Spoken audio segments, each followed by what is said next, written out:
Hello, guys, and welcome to another video from Between the Ropes TV. We're going to be on about the Jojo Diaz fight against William Zepeda on the Zone. Josh, I'm going to come to you. Jojo Diaz is well known to fans on this show. He's got quite a resume so far. This is a very tricky fight in front of him against an unbeaten fighter.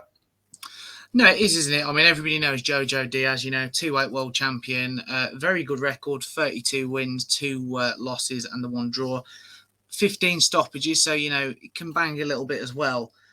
Beating the names, obviously, Javier Fortuna not too long ago, Tevin Farmer. He's got a good resume, hasn't he? He also had the draw against Rakimov, who we'll speak more about, no doubt, in a couple of weeks' time. I'm a big fan of his at featherweight, at super feather. I'll be honest, for me, since he went up to lightweight, I thought Devin Haney beat him quite handily. And, don't get me wrong, we spoke about Devin Haney recently. He could go on to serious heights in the boxing game. But right now, I've got to be honest, I rate Diaz, but I do also question if he can do it at lightweight. Personally, for me, that's just an observation.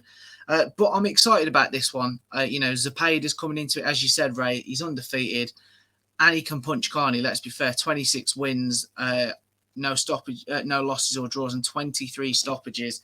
So this is a serious step up for Zepeda. And in fairness, for Diaz, at where he's at in his career, it's a must-win fight, isn't it? Yeah, absolutely. Got to agree. Yes. Just how good is William Zepeda? Is he could it be exposed as a flat-footed puncher, or could he be another hidden gem? Well, I think that's a good question actually, because obviously he's known as he's got that come forward kind of style, and he can bang. So obviously that's always an equalizer when you have that. You can always rely back on that. But obviously, and he's also in the kind of like who needs him kind of club as well, because a lot of people, no one's really trying to go there unless they have to. So I feel like it's a case of that could really be exposed. Obviously, once he takes a step up against one of the big guys, then obviously we'll see exactly how good his boxing skills are. But he's a decent boxer. But Diaz is the more crafty one. He does tend to get a bit. He does tend for me to get hit a bit. So this fight is going to be quite interesting because you've got someone who's a crafty, kind of skillful boxer versus someone who comes forward and bangs. So it's a case of what do you like? If it goes the distance, is Zepeda going to be able to get work on the inside? Pretty much like the Baumgardner performance. Is he going to put in a performance like that where he's putting together shots and landing? And is Diaz able? Is he going to be able to use his boxing skills to win the fight? So yeah, I'm quite intrigued for this one. When you look at William Zepeda's performance against Rene Alvarado in his last fight, and you look at what Jojo Diaz does really, really well. What do you think Jojo Diaz will be taken from that fight in terms of his confidence? What do you think he needs to do to win that fight? So I think it's pretty much like I just said, really. He just needs to try and be smart, obviously, he's a come forward kind of guy. Just make sure he's got good footwork, just to, obviously as the round goes on, a guy's only going to slow down if he's come forward, the muscle fatigue and the lactic acid will build up. So I feel like he's just keep moving, pop the jab, but obviously be consistent as well. At times he may have to stand and trade a little bit, but get out and work off that jab and movement. And Josh, how do you see the fight going? Who do you have to win and why?